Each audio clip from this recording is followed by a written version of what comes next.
Bonjour à tous. Matthieu 14, chapitre 14, versets 22-33. Ici, on nous explique, vous connaissez cette histoire, l'histoire de Jésus quand il était en train de marcher sur les eaux. Donc, au fait, il y a un vent contraire qui est survenu et soudainement, les disciples, ils ont eu peur. Alléluia, ils ont eu peur.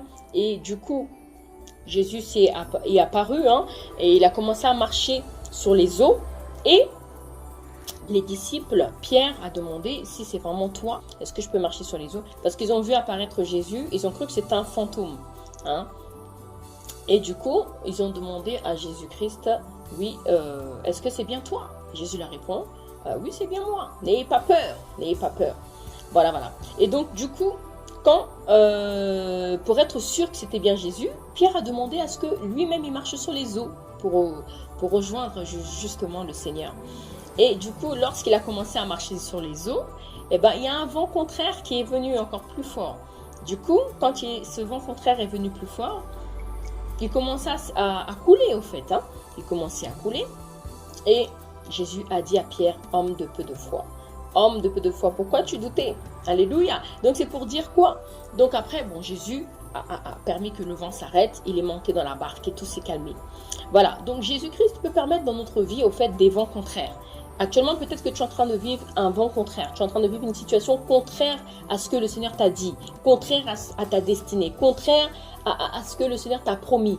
Mais ce vent contraire ne te demande pas de te défocaliser de Jésus-Christ. Ce vent contraire ne te demande pas de te défocaliser de sa parole. Ce vent contraire ne te demande pas de te défocaliser des promesses de Dieu. Au contraire, tu dois rester, tes regards doivent être fixés sur justement les promesses de Dieu. Tes regards doivent être fixés sur la parole de Dieu. Tes regards doivent être fixés sur la promesse. Qu'est-ce que le Seigneur t'a dit? Qu'est-ce que le Seigneur t'a promis? C'est sur ça que tu dois fixer tes regards et non sur le vent contraire, et non sur les circonstances actuelles, et non sur les circonstances de ta vie, et non sur la méchanceté des hommes, et non sur les choses qui te défocalisent de ta destinée, qui te défocalisent de la pensée divine. Tu dois rester focus et concentré sur le Seigneur, même s'il y a des vents contraires. Dieu est celui qui calme les vents contraires. Dieu est celui qui calme les tempêtes. Donc, si tu as un vent contraire, ça ne veut pas dire que Dieu t'a oublié. Ça ne veut pas dire que Dieu ne va pas passer à l'action. Ça veut tout simplement dire que tu dois rester focus sur le Seigneur et Dieu calmera la tempête lui-même. Dieu calmera la tempête. Donc, et d'ailleurs, il t'a donné le pouvoir à toi-même de calmer ta tempête. Est-ce que je parle à une personne? Soyons comme ce Dieu créateur. Lorsqu'il a proclamé dans le livre de Genèse, il proclamait que les choses se manifestaient. Il a créé le ciel et la terre en 6 jours. Le 7e jour, il s'est reposé. Il a proclamé la parole. Il a parlé. Donc, quand il y a un vent contraire, tu dois parler. Quand il y a un vent contraire, tu dois déclarer. Quand il y a un vent contraire, tu dois faire taire ce vent et tu dois le faire assujettir. Alléluia. Est-ce que je parle à une personne? Quand il y a un vent contraire, ne te laisse pas faire. Hey, c'est un vent contraire. Donc, ce vent contraire doit se taire. Ce vent contraire doit cesser. Ce vent contraire doit se stopper. Dieu permet des vents contraires pour te donner aussi un caractère, pour te donner aussi une personnalité, pour que toi aussi tu te lèves et que tu déclares, pour que toi aussi tu te lèves pour que tu parles. Mais Dieu n'a pas dit que tu vas te noyer. Dieu n'a pas dit que tu vas t'écrouler. Dieu n'a pas dit que tu vas t'effondrer. À ça, non alors. À ça, non. Il peut y avoir un vent contraire dans ta vie.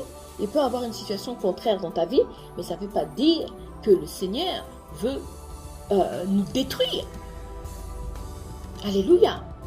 Il peut y avoir un vent contraire dans votre vie. Mais ça ne veut pas dire que Dieu ne nous aime pas. Il a dit dans Jean 3,16, Dieu, ça c'est mon verset visionnaire. C'est mon verset favori. Alléluia. Dieu a tant aimé le monde qu'il a donné son Fils afin que quiconque croit en lui ne périsse pas, mais qu'il ait la vie éternelle. Donc Dieu veut notre bien. Il peut avoir un vent contraire, mais ça ne veut pas dire que Dieu t'a abandonné. Le vent contraire est fait pour te fortifier. Le vent contraire est fait pour te relever. Le vent contraire est fait en sorte que tu vas commencer à déclarer. Et Dieu ne veut pas te dire, homme de peu de foi, pourquoi as-tu douté? Non.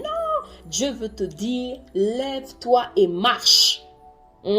Dieu veut te dire, monte ici. Alléluia. 2023, c'est l'année de l'ascension. Alors Dieu veut te dire aujourd'hui, monte ici, monte encore. Dieu ne veut pas que tu t'arrêtes, Dieu ne veut pas que tu stagnes, mais Dieu veut te dire, monte ici. Shabrados, voilà, je voulais bénir une personne pour te dire que le vent contraire ne veut pas dire que Dieu t'a abandonné. Non, non, non. Au contraire, le vent contraire signifie simplement que tu passes par des épreuves et Dieu va te forger, Dieu va te donner un caractère, une personnalité pour ta destinée. Est-ce que je parle à une personne? Je vous dis à bientôt, que Dieu vous bénisse.